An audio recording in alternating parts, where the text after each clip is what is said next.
Let us all just quieten down our thoughts. We have all come from different parts of the estate, having a lot of different stories going on in our minds. Let's just quieten down for a moment. Just take a couple of deep breaths and quieten ourselves.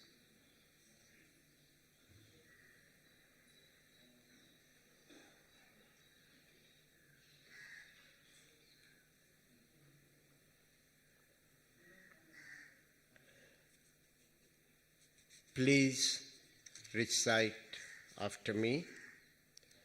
If you can kindly stand up, we'll say the universal prayer.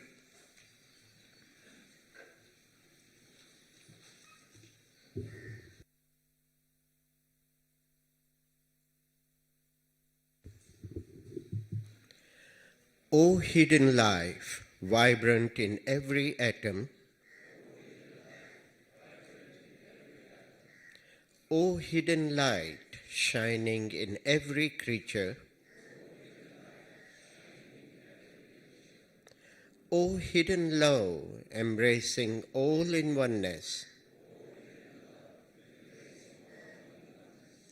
may all who feel themselves as one with Thee know they are therefore one with every other.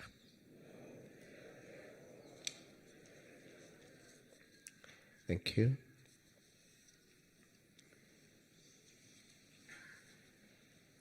Sisters and brothers, I have today the great pleasure of introducing to you all an amazing personality.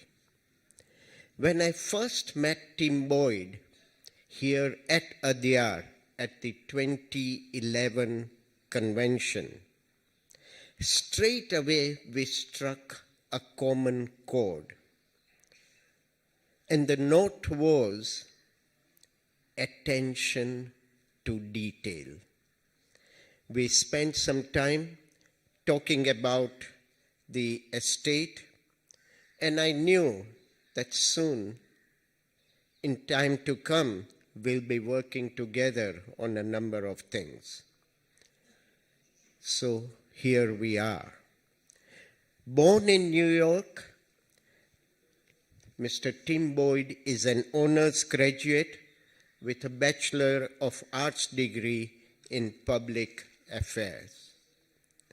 He joined the Theosophical Society in the year 1974, and so that means next year he completes 50 years of his membership in the Theosophical Society.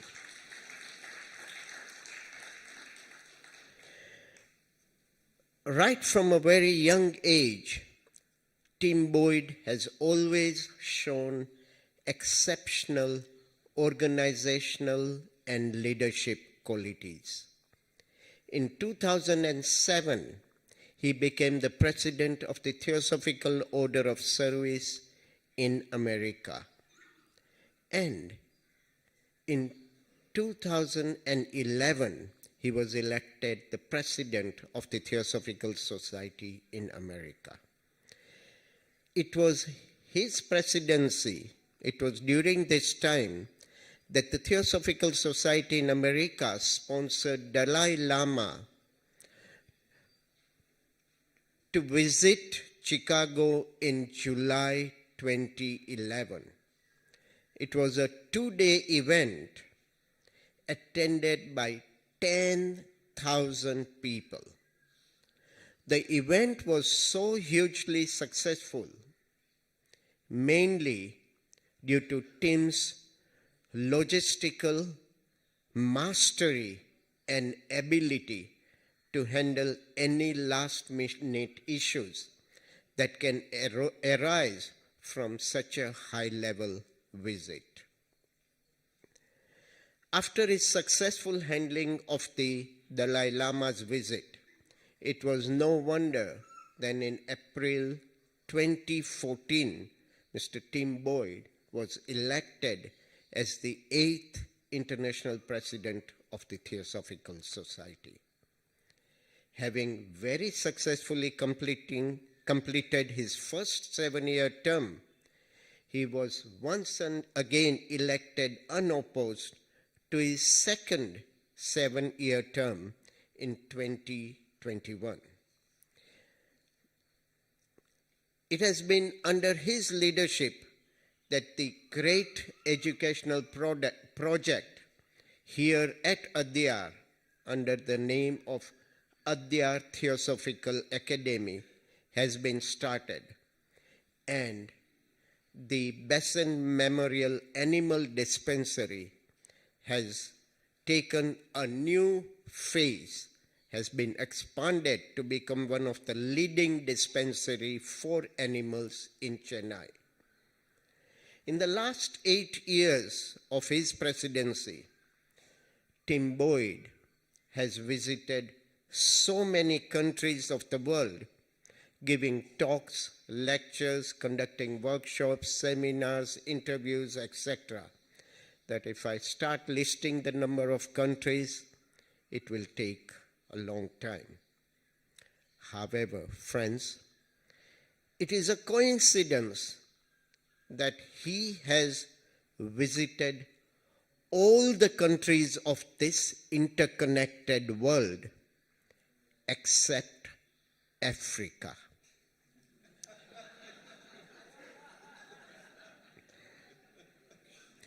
I know he's a very busy person, but today I have managed to twist his arm, and he has promised to visit Africa in the very near future.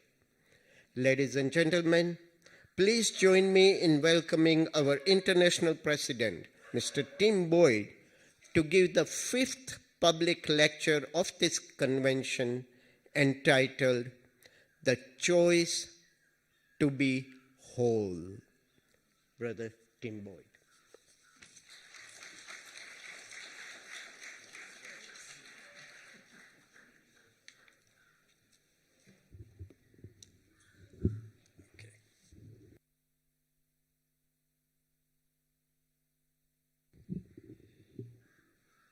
Good. All right, thank you very, very much for the introduction, Narendra.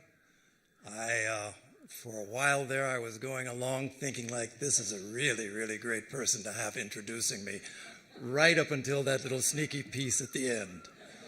So you shouldn't do that in front of hundreds of people. But I don't think I need to tell you how happy I am to be here once again and to have the opportunity to share just a few moments and to share some thoughts. And hopefully, in the sharing process, we'll be sharing something more than just thoughts. That's always the hope. I should say I have been very appreciative on a couple of the evenings that we have been here when mention was made at the very beginning about the roots that we all stem from. You know, in many traditions, there is the idea of guru devotion and guru recognition. And, you know, just to think that what has put us in these seats here together is something that certainly goes back beyond our time and is something that is more potent than our own individual thoughts and will. We have at the root of this gathering together, outwardly, certainly, the great beings of H.P. Blavatsky. We had Colonel Olcott, who tirelessly worked on behalf of this organization to establish it. Behind them is the lineage of those great beings of Mahatmas who saw a need in the world, and through their vision of that need has called us all together to be here at this moment. So that's something that is always worth remembering. It never does hurt. So today I'm here to talk to you, and I want to talk just about a couple of things, really. Basically, what I want to talk about is choice and wholeness. And you can't talk about wholeness without talking about fragmentation. But very recently, I found myself in a conversation with someone, highly educated person, very accomplished as well. And as they were talking about how our lives are controlled by our genetics. It was an interesting thing for someone to say, and I had hoped we could follow up on it. And so we did. So the idea that lurking in our genes are all sorts of things, cancers, diabetes, high blood pressure. And that these are things that really, in many ways, dictate the course and the direction of our lives.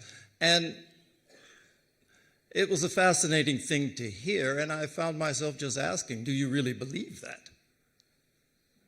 And the comment was yes.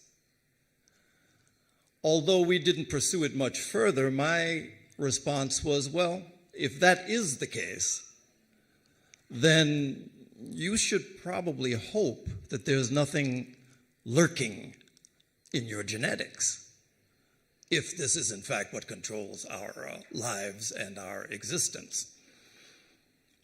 Obviously, this is something that I don't ascribe to, and I assume that others do not as well. One of the reasons that the Theosophical Society came into existence, according to me, has been to plant certain very powerful seeds in the consciousness of humanity. Seeds that have been very necessary, that needed to grow, needed to spread, needed to take life in the human family. So powerful ideas, ideas like the unity of all life. Ideas like the multi-dimensional nature of reality and of ourselves. Not just the universe is multi-dimensional, we are. The idea that there is no such thing as empty space. Sometimes I think of that as a statement of omnipresent intelligence, that from moment to moment we dwell within not only forms of consciousness that surround us, that touch us when we are available, but a greater consciousness, a greater whole within whose body we participate.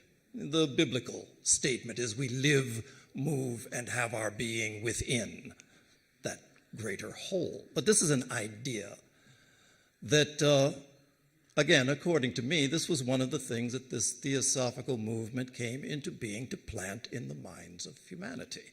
Spiritual evolution, another idea, absent, but now present because of the work of pioneering minds and because of the work that you and I have done. But today, really one of those key seeds and important items that I'd like for us to go into is this idea of self-responsibility. In the three truths that those three statements that come at the end of that little book, little storybook, and an excellent one, The Idol of the White Lotus. These three truths are enumerated, of which the last of those is this idea of self-responsibility. The statement being a very strong one that each person, in there it says each man, but each man is his own absolute lawgiver. It's a strong statement. Each man is his own absolute lawgiver, the dispenser of glory or gloom to himself, the decreer of his life, his reward, and his punishment. So the idea of self-responsibility, that it is not something that is up to any unseen beings, It's not something that finds us at the mercy of powers beyond ourselves, but each one of us, if this statement rings true, has a certain responsibility for our self-unfoldment and our self-awareness. Now, clearly an objection to that sort of view would be that we really don't have control over many of the circumstances in our lives. I mean, people do, in fact, get cancer, diabetes, high blood pressure. People find themselves all the time, the way that we as a humanity conduct ourselves, all the time people are being engulfed in wars of various types. At the moment, we focus mostly on Ukraine and Russia, but there are 40 other wars going on in the world as we sit here now. So, the circumstances in which we find ourselves clearly are not things that are necessarily under our control. So where does this idea of absolute lawgiver come in that setting? There was a man during World War II. Actually, he went on to write a book. He was a psychiatrist in Austria. He was a Jewish psychiatrist in Austria, so he was swept up and he and his family were put into concentration camps during the war. His name was Viktor Frankl. He had been doing a great deal of research. He was a psychiatrist, and he had a theory that he was trying to flesh out. Actually, when they swept him up to take him to the concentration camp, the one thing that he brought with him was his thesis, the work that he had been working so hard on preparing. He brought it with him. Of course, when they arrived, everything that they had was taken from him. And the next 3 years, he spent in concentration camps, with all that that meant, a witness to this atmosphere and this climate and this lowest of all positions that a person can be put into. But he developed, in part out of that. After the war, he wrote a book. To many people, they regard it as the greatest book written during the 20th century. That's saying a lot, even if you don't believe that's true. But it's a great book, and it's a short book. And it's called Man's Search for Meaning. But out of it, he distilled his ideas about choice, really, and tested it in the climate of the concentration camp, where many of the people, he says the best among them didn't make it through. For whatever reason, he did. But he had the idea that really the most important thing that we have in our lives is a sense of meaning. And he designated 3 specific areas from which meaning derives. And you listen to it and you decide for yourself if it's something that has some accuracy. The first one he talked about was purposeful work. The work we do, the jobs we have, the fact that we feel as if we're plugged into something gives us a sense of meaning. I know many people who, on losing a job, somehow lose direction. Something about their purpose for being here has been taken away. So that's the first one he talks about. Second one he talks about is relationships, and love is one of the powerful sources of meaning for all of us. And I think we all know that that's true. I can remember, probably it was about 25, maybe even 30 years ago, my mother was diagnosed with breast cancer. At that time, my father was alive. And so we were in the hospital, and my father was keeping a strong face. But came the time when my mother was taken away for the surgery that had to be done. And my father turned to me, he said, "Son, if anything happens to your mother," He says, I am gone. She's 104 now, I should say, so it's not a sad story at all. She just celebrated her 104th birthday month before last. But the idea that the importance, the meaning-providing importance of others, loved ones, was the second great source of meaning he identified. But then the third, and one that I think is very important because it specifically applied to his situation there in the concentration camps in Germany. The third one that he talked about was one's attitude in the face of suffering. The point he made was that everything can be taken away from someone except one thing. And that one thing is to choose our attitude in the face of any sorts of conditions. We have that choice. Obviously, every one of us faces challenges during the course of our life. But this idea of each person is their own absolute lawgiver goes toward this aspect of choice, that ultimately, no matter how dark it may seem, no matter how difficult it may be, choice remains. I have known many people who have been in prison, which is one of those very negative environments, who have, even in that environment, developed the capacity to help others, to have a compassionate outlook toward others, and to do great work in a setting that is most difficult because of a choice. So choice is an important aspect of who and what we are. Also, it's an important aspect of this theosophical movement. Self-responsibility is something that places the conditions that we generate into our own hands. It's something that takes it out of the hands of the priest, of the politician, whoever it may be. Self-choice. So, maybe a little bit needs to be said also about this whole idea of wholeness. You know, what is it that we're talking about when we talk about the choice, which we have, to be whole? From the perspective of the ageless wisdom, there is this idea that there is a universal consciousness.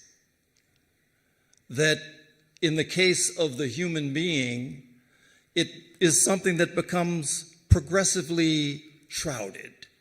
You know, from one layer to another, we think in terms of Atma, Buddhi, Manas, and downward.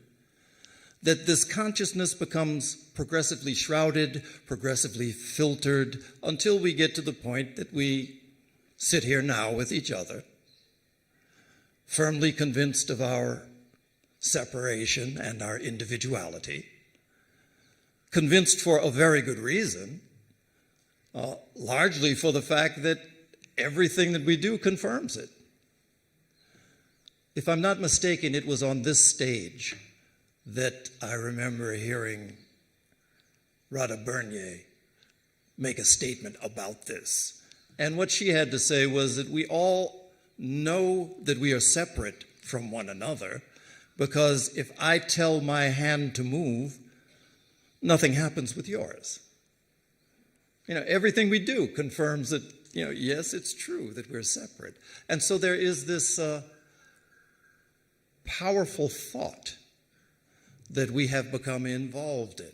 We have become, in the words of Pradeep Gohil the other night when he talked about the factors that convince us that we are fragmented. You know, each one of us here comes from a different country, from a different community. We are divided into genders. You know, all of those different things are aspects that we have learned to cling to, have learned to express through, and claim to be our own. You know, it's the problem of identity. We have this universal consciousness that is a root identity, but we find ourselves separated from it. In this journey that we have undertaken, H.P. Blavatsky spoke of it as the pilgrimage of necessity. There's this idea that there is an outgoing path, you know, and on that path we find ourselves moving ever more deeply and deeply into our association with matter, ever more deeply convinced of the reality of a material way of living, a material consciousness. That's the pattern that we undergo. There are a number of beautiful stories that speak to this in the religious scriptures of the world.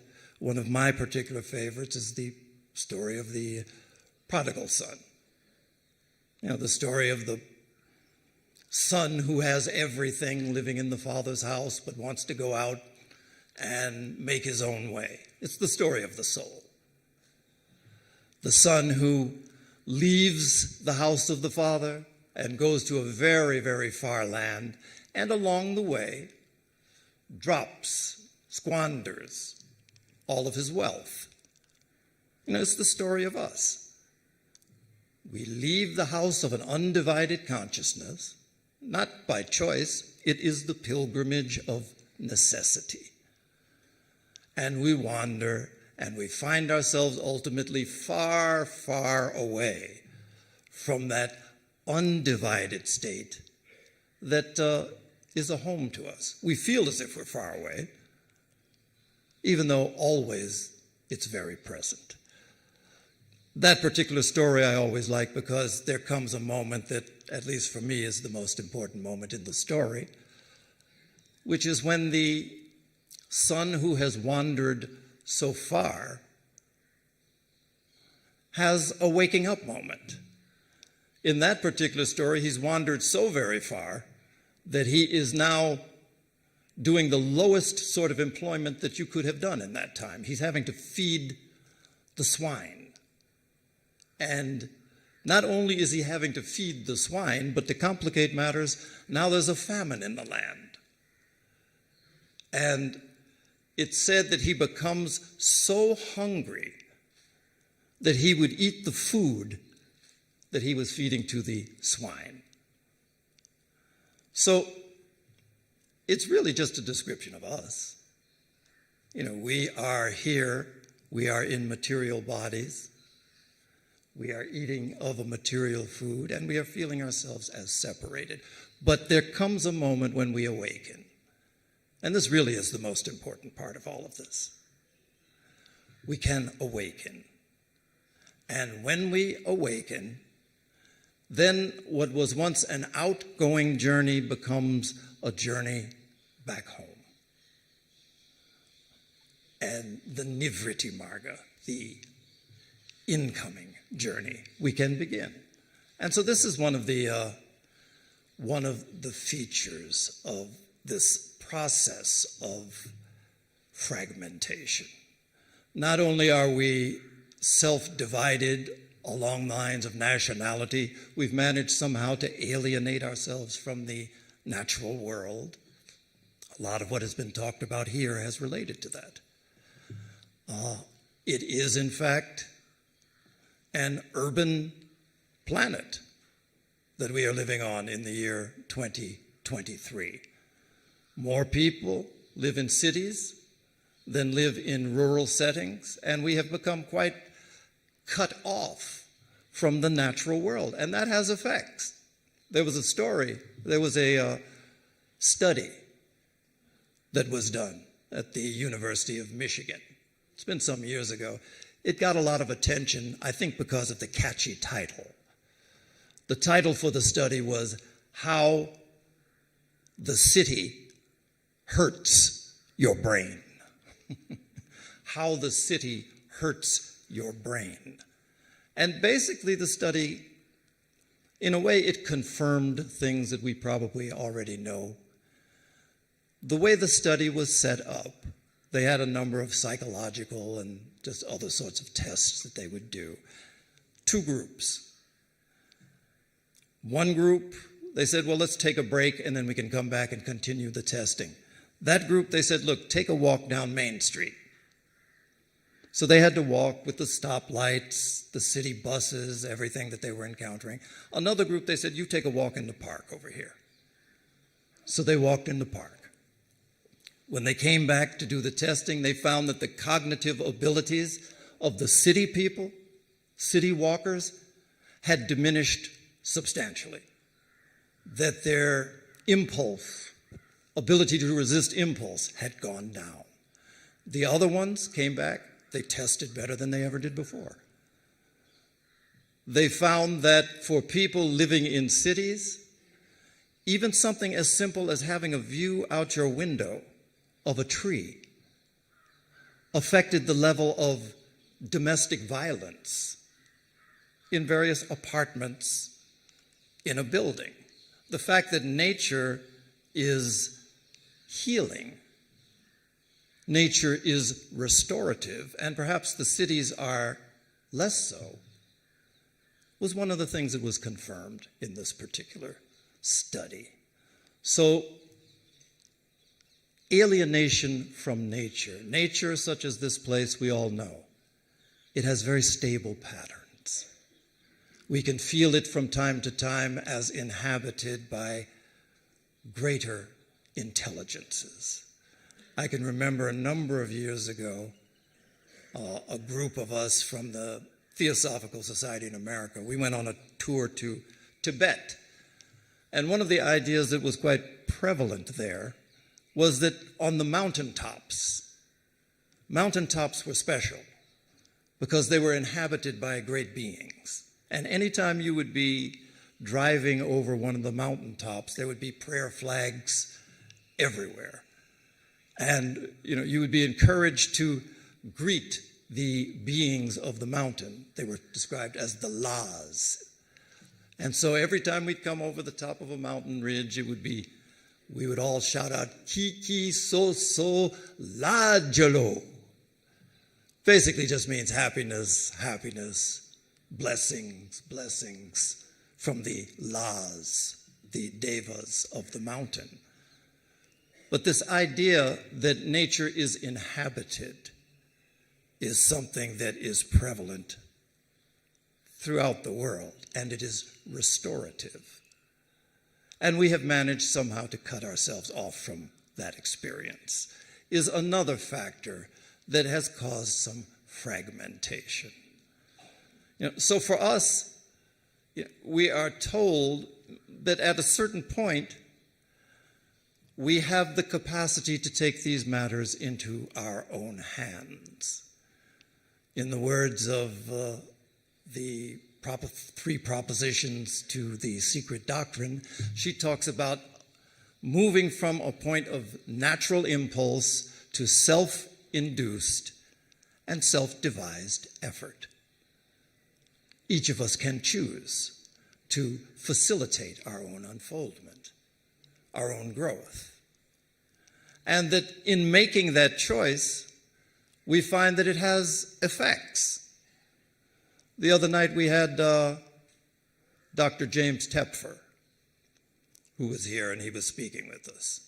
His talk was about three great people, and he talked about, at that time, human magic was the way that he described it, which is basically the idea that these three people, the ones he chose were Lincoln, Eisenhower, and Nelson Mandela, yes.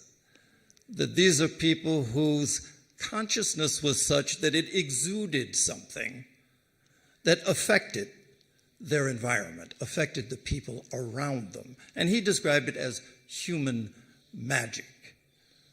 And this is something that I think we all are aware of. And we've all had that experience of being in the presence of a cheerful person and feeling uplifted, being in the presence of someone who is depressed and feeling, if we're not careful, depressed ourselves. I did not know personally, I never met Sri Ram, the former president of the Theosophical Society here. But I've met a lot of people who knew him and tell stories about the nature and the quality of the man. One of the stories that I particularly like is how he was a very quiet man, and as is always the case anywhere where there are people, from time to time interpersonal problems arise, and how people would come to him to seek out his advice on how to deal with these things. And I've heard stories more than once of people who would come to him, they would sit down for his advice, they would talk, describe their problem, and after a while, when the appointment would end, they would walk away and they would comment to themselves how really good they now feel, and how his advice and his input was so good. And then when they would try to think about what he had said, they would realize he hadn't said anything, or almost nothing. But that being in the presence of someone who was attuned was this sort of magical aspect that it influenced them to be peaceful. And this is something, just for myself, I've had numerous experiences of this type. In fact, when the Dalai Lama was in Chicago, I was only with him for, at that point, 3 days. And every day there was something new that you might say is out of the ordinary that would happen. People would meet him for the first time and burst into tears, or people would meet him and then later you'd hear they had spontaneous healings of different things, those sorts of things. But I can remember on one occasion, I had gone to a conference. It was called the Soul of Service. And it was a conference of service organizations with a spiritual focus. And the group that called it together was called the Human Service Alliance. Really powerful people in the field of service came together in Winston-Salem, North Carolina, for this meeting. And some of the more prominent ones gave talks and we listened. But I remember there was one woman. She was a doctor, and she was responsible for initiating the structure for hospice, end-of-life care in the United States. It was something that was not accepted with people's insurance. It was something that maybe you could get if you knew a church group, but it wasn't something that was standardized in any way or available universally. But she was the one who was responsible for making that happen. She was a doctor. She was not involved in the political world at all, but her value of this hospice movement ended up putting her there. But when she talked, she didn't talk about politics. She told a few stories about how things happened, but she talked about her approach. And her approach was, she was a person who described herself as a person who was prayerful. She believed in the power of prayer. And she had this particular prayer she said she would always say, which when she was working with her patients as a doctor, which was, Lord, put your hand in my hand so that when I touch others, it may be your hand that touches them. Very nice words. And she was true to that approach. But I remember this. This was a very busy conference, much like what we have here. But they had set aside a room, little room, and they called it a meditation room. They put plants in it. They had water trickling, so you had like a very comfortable sound. It was a little bit darkened. And at one point during the course of all of the busyness of this conference, I felt I needed to just check into this room just so I could sit down and just relax for a moment. When I walked in, the room was empty except for this lady. I went over someplace else and sat down.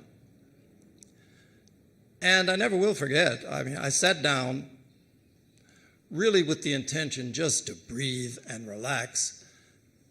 But the next thing I knew, I had this experience, this most exalted sort of experience that came over me very, very quickly. Hardly had I sat and closed my eyes before I found myself transported into this very deep stillness. And so anyway, sat in that, and then when I got up and left after however long it was. So anyway, the conference comes to an end. And at that point, time to say goodbye, and I asked the doctor if I could take a photo of her. And she said, "No, Tim, you come over here and I want you to take a picture with me." The day before, she had taken me and insisted that I travel with her as she talked to different doctors' groups and nurses' groups. I knew nothing about that, but she made a point of it to take me to each one, and they would ask her questions, and then she'd turn to me and say, "What do you think, Tim?" I didn't have any idea what to say, but she wanted to have me near. But anyway, I said, "Can I take a picture?" She said, "Here, come on over. Take a picture next to me." And so she turned to me at that moment and she said, "Tim, when we were in that meditation room," she said, "I was praying for you." She said, "Did you feel it?" And it was only then that I realized the nature of this particular experience. So the idea being that for each one of us, there is this potential for this human magic. I do like the term that James Tepfer used. And that from time to time we experience it with others. It is magnified when we find it within us to commit to that. Albert Schweitzer, the great Nobel laureate, made the statement. Somebody asked him, what will be our destiny? He said, "I don't know what your destiny will be, but I do know this. Only those among you who have sought and found how to serve will be truly happy." And that this aspect of seeking, of serving, of unfolding through self-induced, self-devised efforts opens within us powers that are asleep. They're latent. We admire the many people that we know of who are healers, who are clairvoyants, who are great speakers of truth. But all of these things are powers that, if what they tell us are true, then they're resident in each and every one of us. So, that's something that is demonstrated to us again and again. The other night we had a very, what I thought was a difficult subject and a brilliant way of addressing it when we had our Theosophy science lecture with Dr. Manu Jaiswal. It's a difficult topic to take up, how far can we go? And I do believe that as people who are involved in a spiritual approach, that sometimes we feel ourselves, if not at odds with science, minimally somewhat intimidated by the force and the power of scientific theory and revelations. But the very first slide that he showed, I think, is the basis for what is a spiritual approach as well as a scientific approach. What he showed initially was a view of the scientific method. Science as we have come to know it has developed according to the people who have practiced it. But the scientific method is something that applies throughout. Basically, what he said at the start is that in any scientific method, there's a theory, but that everything is driven by what can be observed. Empirical data is what he pointed toward. What we can observe from experimentation or from life in general.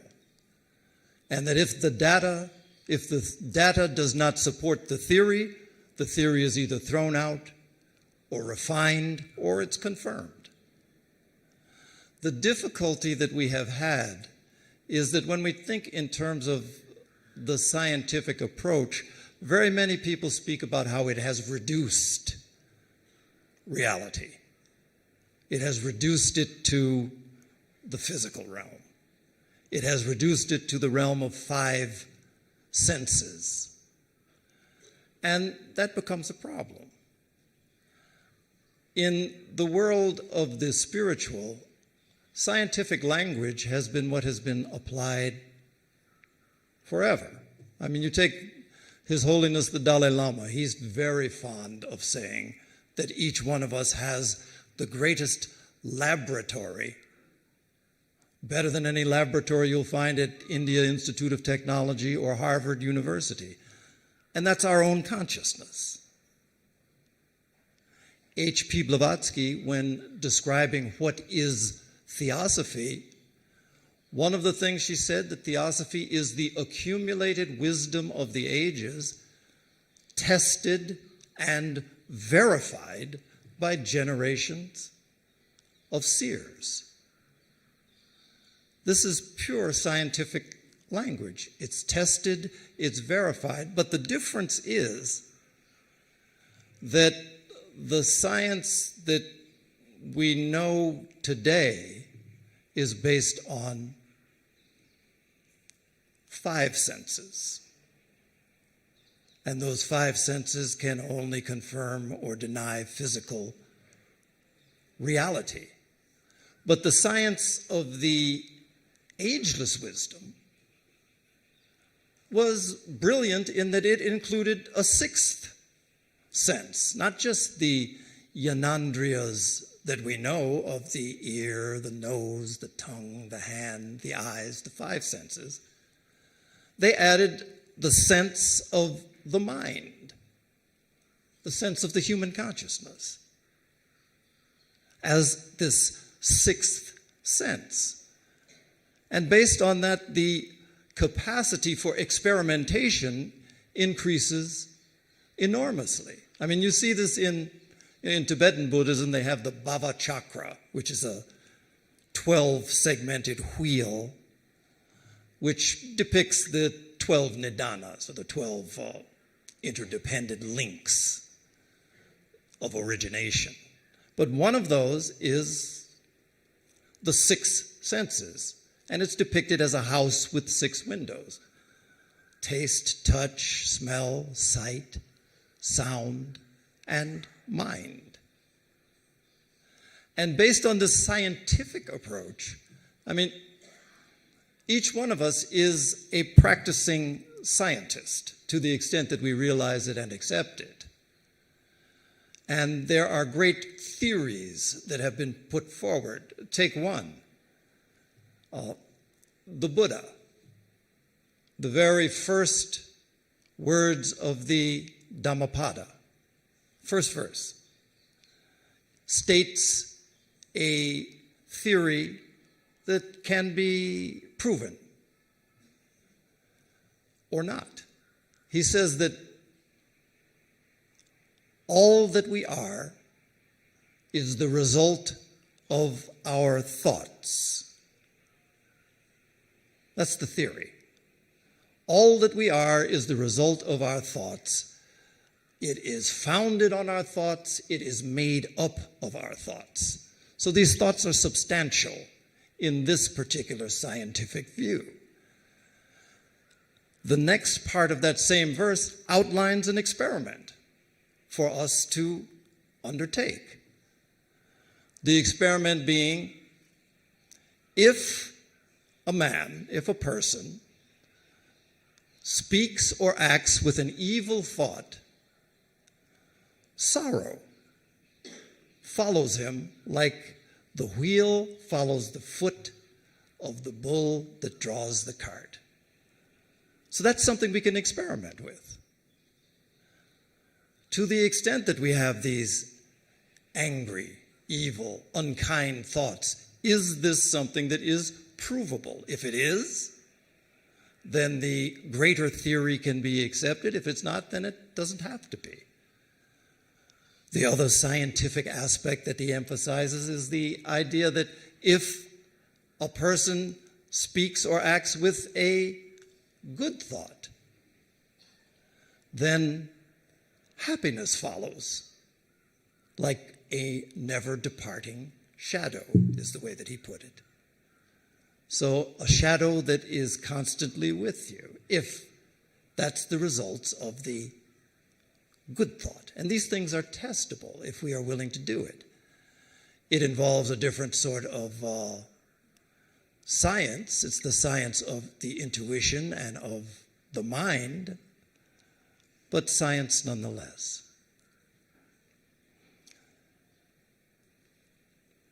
So these are just some ideas.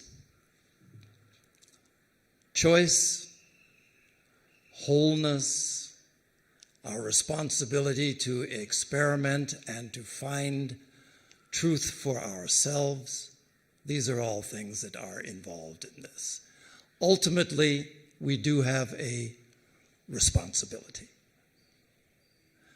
If we had to name it, the responsibility might be called something like, we are responsible to know and to know deeply. And the knowledge, of course, is of a slightly different type. The great prophet who is beloved by both Islam, Hindus, and Sikhs, Kabir, one occasion he wrote the statement that only what Kabir has lived through. If I haven't lived through a thing, it's not true. Only what Kabir says is what he has lived through. If you have not lived through a thing, then it is not true. We are very easy to quote the truths and the expressions of others. But until it becomes something that is our own personal experience, then is it true? We have a responsibility to know, and we have a responsibility to ignite, to catch fire. You know, each one of us, if you have any association with these truth teachings, the idea is that we bring ourselves ever closer to those teachings.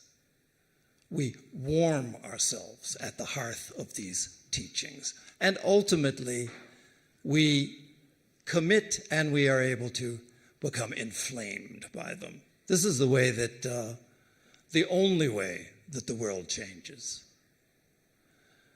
In terms of our responsibility, we have heard about our interconnections. That's clear. We have heard about the various ways we are responsible. The only thing left for us is to live these things, to catch fire, to commit. And with that, we have something of a hope for our shared future. So with that, I thank you all. We have had a time together. Very often we come to these sorts of events with the idea that we're going to meet others and thinking perhaps about what it is we might gain from such events. I do believe that probably one of the great things we gain is from those moments when there is a harmony that we experience together. Because in that process, we gain the opportunity to be of use to those great ones who can work through a harmonious body, and that their blessing can go out into the world in ways that we don't know and in ways that we don't need to know. So thank you. Thank you, one and all.